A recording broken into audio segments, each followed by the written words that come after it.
While studying the geological formations of the Peruvian coast, Darwin was examining elevated shell beds, evidence of the land's slow rise from the sea. Amidst these ancient marine deposits, he made a discovery that profoundly challenged existing timelines of human history. This is his first-hand account of finding ancient human relics embedded in geological strata. 85 feet above the water, embedded in the same bed as the shells, he finds cotton thread, plaited rush, the head of a stalk of Indian corn. Now, think on what that means. Those shells were laid down on the floor of the ocean, and lying among them, knotted by human hands, is thread. Either the sea once stood 85 feet higher, or the land has risen 85 feet, lifting the works of men out of the deep and into the daylight. A young man of 26 is holding in his palm proof that the ground beneath nations does not stand still. He has not yet written a single word of the theory that will bear his name. He is simply a naturalist on a small ship, far from England, writing down exactly what he sees. This is not a history lesson. This is his private travel log. Arc 1. The thread in the shells. I climb the terrace at San Lorenzo, and I am much interested by what I find. 85 feet up, 85 feet above the sea that is breaking right now on the rocks below me. There are shells, seashells, and sea-drifted rubbish, the kind the tide leaves behind. But it is not the shells that stop me. Embedded amongst them, pressed into the very same bed, I find bits of cotton thread, plaited rush, and the head of a stalk of Indian corn. I turn them over in my fingers. These are not natural things. A man twisted this thread. A man plaited this rush. Somebody grew this corn and carried it here. I have seen their like before. In the Huacas, the old Peruvian tombs, where the ancient people buried their dead with their belongings. I compare these relics with the ones drawn out of those graves, and they are identical in appearance. The same thread, the same rush, the same corn. So here is the riddle I am holding in my hand. The works of these people, the same people who built those tombs, are lying 85 feet above the sea, mixed in with shells from the ocean floor. How? Either the ocean once rose to this height and has since fallen away, or, and I think this far more likely, the land itself has risen, lifted up slowly out of the sea, carrying the bones of an old civilization upward into the air. I cross to the mainland opposite the island of San Lorenzo near Bella Vista, and here there is an extensive level plain about 100 feet high. I walk out across it, and at first it seems an ordinary thing. The lower part of this plain is built of alternating layers, sand, then impure clay, then some gravel. But the surface, 3 to 6 feet deep, is a reddish loam, and scattered through that loam are seashells, and something more, numerous small fragments of coarse red earthenware, broken pottery, more plentiful in some spots than others, as though it had drifted and gathered. I crouch and gather a handful, and I turn it over, puzzled. At first I am inclined to believe this whole surface bed was deposited beneath the sea. It is so wide, so smooth, so even. The sea lays things down flat like this. It is the natural explanation, and I half accept it. And then, in one spot, I find something that overturns my comfortable guess entirely. Beneath the loam, beneath the shells and the broken pottery, there is a floor, an artificial floor of round stones, laid by hands, a made thing, a constructed surface, lying directly under a bed of seashells. And now I must explain how the sea came to bury a floor that men had built.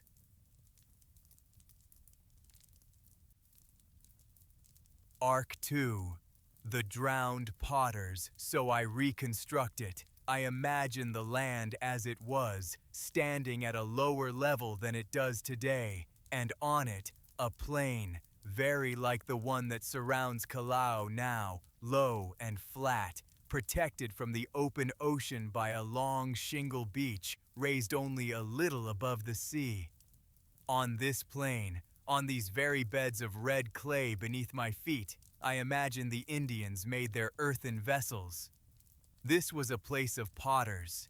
The red clay was their material. They dug it, they shaped it, they fired it in kilns set out across this ground. And then, an earthquake. A violent one. I have seen what these convulsions can do.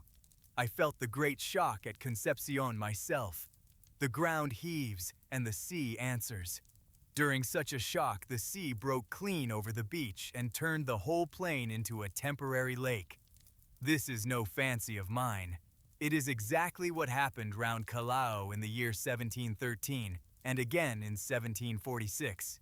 The ocean simply walked over the land and stood there. And then the water did what standing water does. It settled. It deposited mud across the drowned plain, and into that mud it folded fragments of pottery from the kilns, more thickly in some places than in others, just as I find them today. And it carried in shells from the sea and laid them down alongside the broken pots. There. That is my bed of fossil earthenware. Pottery and seashells in one stratum, sealed over the floor men built. The sea did not create it from nothing. The sea buried the work of a living town. Now here is what makes my heart beat faster. This bed of fossil earthenware stands at about the same height as the shells on the lower terrace of San Lorenzo, the very terrace where I pulled the cotton thread and the corn from amongst the shells. The same height, the same period, the same people. Two separate proofs on two separate shores, telling one single story.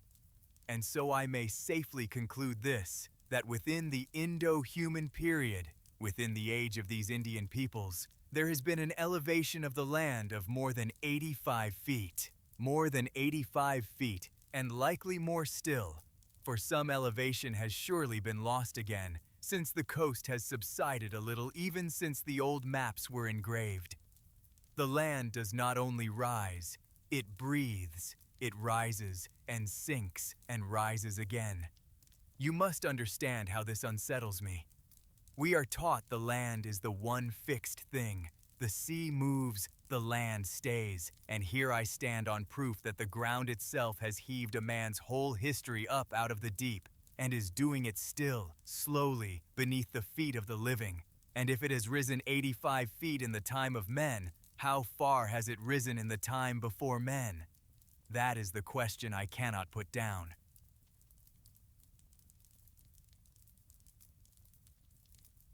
Arc 3.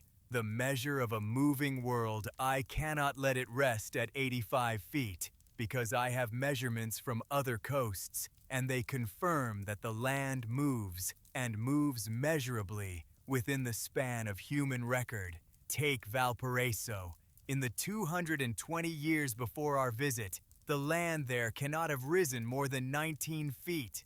That is slow, but since the year 1817 alone, there has been a rise of 10 or 11 feet. Partly it came on insensibly, creeping year by year unfelt, and partly it came in a single start, a leap upward during the great shock of 1822. The land jumped. I have spoken to men who saw the beach left dry where the boats had floated the day before. So this is not theory drawn from old stone. This is the earth lifting in a single afternoon before living witnesses. 10 feet in 100 years here. 85 feet since the potters here. The world is restless, and it keeps a record of its restlessness in shell and pottery and thread. And the antiquity of these Indian people, judged by the 85 feet the land has risen since their relics were sealed in, is the more remarkable when I set it against Patagonia. For on the coast of Patagonia, when the land stood about that same number of feet lower, A great beast called the Macrochania was alive and walking the plains. A living animal when the land was 85 feet down. But I must be careful and honest here. The Patagonian coast lies some distance from the great mountain chain, the Cordillera. And it is the Cordillera, I believe, that drives this rising of the land. So in Patagonia, far from the mountains, the rising may have been far slower than here in Peru. At Bahia Blanca, the rise has been only a few feet since the great extinct quadrupeds were entombed there, those gigantic creatures whose bones I dug from the cliffs myself. And the common opinion holds that when those beasts lived, man did not yet exist. So how can I say the Indian people of Peru are ancient when the rise of their land is so great, and the rise at Bahia Blanca, beneath far older bones, is so small? Because the speed of the rising is not the same everywhere. The rising of that part of Patagonia is perhaps not bound up with the Cordillera at all, but with an old line of volcanic rock in the Banda Oriental. And so it may have moved infinitely slower than these shores of Peru. Time is not the same on every coast. A few feet on one shore may swallow an age.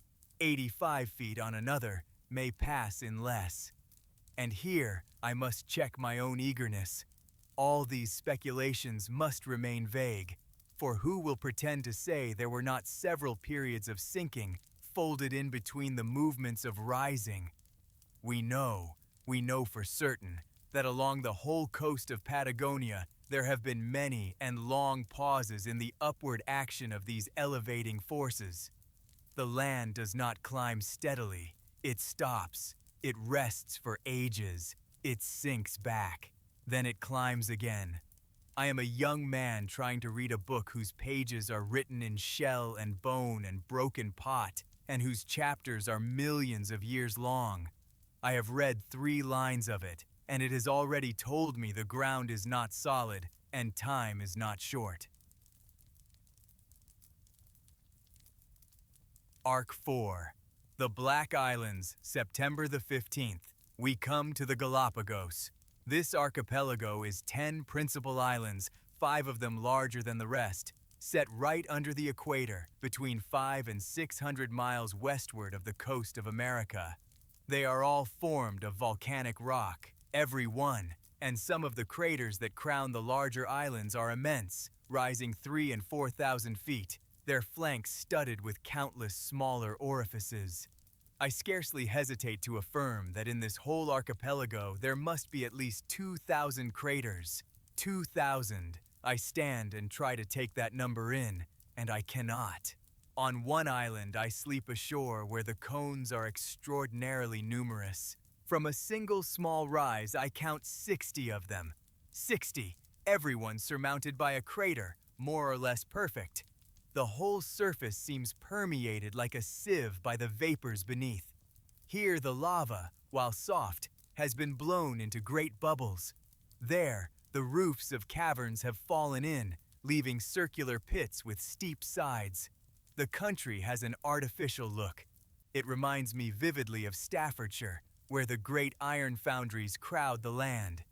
We land first on Chatham Island, and nothing could be less inviting. A broken field of black basaltic lava, thrown into the most rugged waves, crossed by great fissures, covered everywhere by stunted, sunburnt brushwood that shows little sign of life. The parched surface, heated by the noon sun, gives the air a close and sultry feeling, like the breath of a stove. We fancy even that the bushes smell unpleasantly. I try diligently to collect plants and gather only a few wretched little weeds fit better for an Arctic than an equatorial land. And the day grows glowing hot, and the scrambling over that rough surface and through the intricate thickets is exhausting. But I am well repaid by the strange cyclopean scene. As I walk, I meet 2 large tortoises. Each must weigh at least 200 pounds. One is eating a piece of cactus, and as I approach it stares at me and slowly walks away. The other gives a deep hiss and draws in its head. These huge reptiles, surrounded by the black lava, the leafless shrubs, and the great cacti, seem to my fancy like some antediluvian animals, creatures from before the flood, somehow still walking. And the few dull birds care no more for me than they do for the tortoises. They do not fear me. None of them fear me. And I cannot yet say why a wild bird should look a man in the eye and feel nothing, but it will come to mean a great deal. Arc 5. A little world within itself, we proceed to Charles Island, where a small colony was set up only 6 years ago. 200 or 300 people, most of them banished for political crimes from the Republic of the Equator. As we climb inland, the woods grow greener, and crossing the ridge, a fine southern breeze cools us, and a green, thriving vegetation refreshes our sight. It is hard to say how pleasant the sight of black mud is to us after so long on the parched soil of Peru and northern Chile. The settlers complain of poverty, but the woods hold wild pigs and goats, and the staple food is the tortoise. Their numbers have been greatly reduced, but the people still count on 2 days hunting to feed them for the week. They say that single vessels once carried away 700 at a time, and that a frigate's crew once brought 200 down to the beach in a single day. I begin to study these creatures truly. They are found on nearly every island, preferring the high, damp parts, but living in the low, arid districts too. Some grow to an immense size. The vice governor, Mr. Lawson, tells me he has seen several so large it took 6 or 8 men to lift them. Where there is no water, they feed on the succulent cactus. In the damp heights, they eat leaves and an acid berry and a pale green lichen that hangs from the boughs. And the tortoise loves water. It drinks great quantities and wallows in the mud. Only the larger islands have springs, always toward the center, high up. So the tortoises of the dry lowlands must travel far when thirsty, and broad, well-beaten paths branch off in every direction from the wells down to the coast. When I landed at Chatham, I could not imagine what animal traveled so methodically along such chosen tracks. Near the springs, it is a curious spectacle. One set of these huge creatures traveling onward with outstretched necks, another set returning, having drunk their fill. The tortoise arrives, quite regardless of any spectator, buries his head in the water above his eyes, and greedily swallows about 10 mouthfuls a minute. He stays 3 or 4 days near the water, then returns to the lowlands. I watch one walk 60 yards in 10 minutes, 4 miles a day, allowing a little time to eat. In the breeding season, the male utters a hoarse bellowing that carries more than 100 yards. The female never uses her voice. They believe these animals are absolutely deaf. They do not overhear a man walking close behind. I confess I was always amused, overtaking one of these great monsters, to see how suddenly the instant I passed, it would draw in head and legs, and with a deep hiss fall to the ground with a heavy sound, as if struck dead. I frequently got on their backs, and giving a few raps on the hinder shell, they would rise up and walk away with me astride. I found it very difficult to keep my balance. And this island world is curious beyond the tortoises. Most of its creatures are found nowhere else on Earth, and there is even a difference between the creatures of the different islands. Yet all bear a marked relationship to those of America, 600 miles across open ocean. This archipelago is a little world within itself, or rather a satellite attached to America, from which it has drawn a few stray colonists. And seeing every height crowned with its crater, the lava streams still distinct, I believe that within a period geologically recent, the unbroken ocean was spread out here. So here, both in space and in time, we seem brought near to that great fact, that mystery of mysteries, the first appearance of new beings on this earth. I write down those words plainly, as I write everything down, the mystery of mysteries. I do not yet know the answer, but I have begun to feel the shape of the question.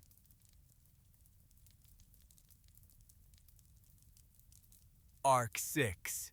The lizards that fear the sea. Now I turn to the reptiles, which give the most striking character to the zoology of these islands. The species are few, but the individuals of each are extraordinarily many. And the most remarkable is the Amblyrhynchus, a genus found in all the world only here. The marine kind lives exclusively on the rocky sea beaches. I never saw one even 10 yards inshore. A hideous creature of a dirty black color, stupid and sluggish, about a yard long, though some reach 4 feet and weigh 20 pounds. Its tail is flattened sideways, its feet partly webbed. They go to sea in herds. When swimming, this lizard moves with perfect ease, a serpentine wave of body and tail, the legs held motionless and folded against its sides. A seaman aboard sank one with a heavy weight tied to it, thinking to kill it, and when he drew the line up an hour later, the creature was quite active. I opened the stomachs of several and found them distended with minced seaweed, a bright green and dull red weed that grows, I believe, on the sea bottom some distance from shore. That is why these animals go out into the waves. They are creatures of the sea. And yet, here is the strange anomaly that I cannot leave alone. Though everything about this lizard proves it belongs to the sea, when it is frightened, it will not enter the water. It is easy to drive them down to a little point overhanging the sea, and there they will sooner let you catch hold of their tails than jump in. I threw one as far as I could into a deep pool left by the tide, and it returned in a direct line to the very spot where I stood. It swam near the bottom, graceful and rapid, and as it neared the edge, it tried to hide itself in the tufts of seaweed in a crevice. And when it thought the danger past, it crawled out onto the dry rock and shuffled away. As often as I threw it in, it returned the same way. Why? Perhaps because this reptile has no enemy whatever on shore, whereas at sea it must often fall prey to the numerous sharks. Urged by some fixed and hereditary instinct that the shore is its place of safety, whatever the emergency, there it takes refuge. A fixed and hereditary instinct. I write those words and they sit oddly with me. An instinct, inherited, that tells a sea creature to flee the sea, as if the danger of long ago were still written into the animal, long after. There is a land cousin, too, confined only to the Central Islands, Albemarle, James, Barrington, indefatigable. It is as though it had been created in the center of the archipelago and dispersed only so far and no farther. At James Island, we could not at first find a spot free of their burrows to pitch our single tent. These land lizards work a burrow by scratching alternately with one side of the body, then the other, one front leg throwing soil to a wading hind foot, until that side tires and the other takes up the task. I watched one until half its body was buried. Then I walked up and pulled it by the tail. It was greatly astonished, shuffled up to see what was the matter, and stared me full in the face as much as to say, "What made you pull my tail?" I am here a week on James Island, living entirely on tortoise meat, my thermometer reading 93 within the tent and the black sand so hot it burns through thick boots. And I am writing it all down. The lizard that fears the sea, the finches with 13 kinds of beak, the islands each with their own creatures. I do not yet know what it all means, but I know I am standing somewhere near the mystery of mysteries, the first appearance of new beings upon this earth, and I cannot stop reading the page.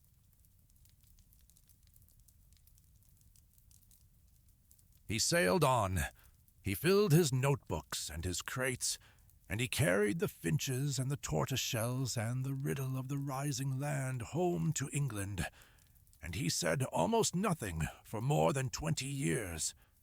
The thread in the shells, 85 feet above the sea.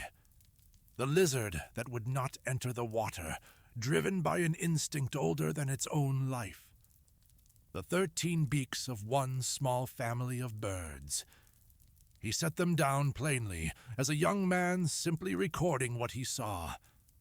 And the recording became the slow fuse of the idea that would split the century in two. He held human history in one hand and deep time in the other.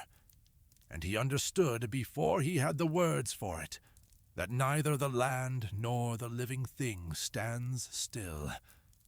The archive holds another voice, far from this cold English study, out on the American frontier, where a black mountain man named James Beckworth rode into the camps of the Crow Nation and rose to become a war chief, and lived to write the whole impossible story down in his own hand. He begins the moment he is first taken, with the war paint not yet dry, and the question of whether he will live to see morning still hanging in the smoke. Click here to hear it.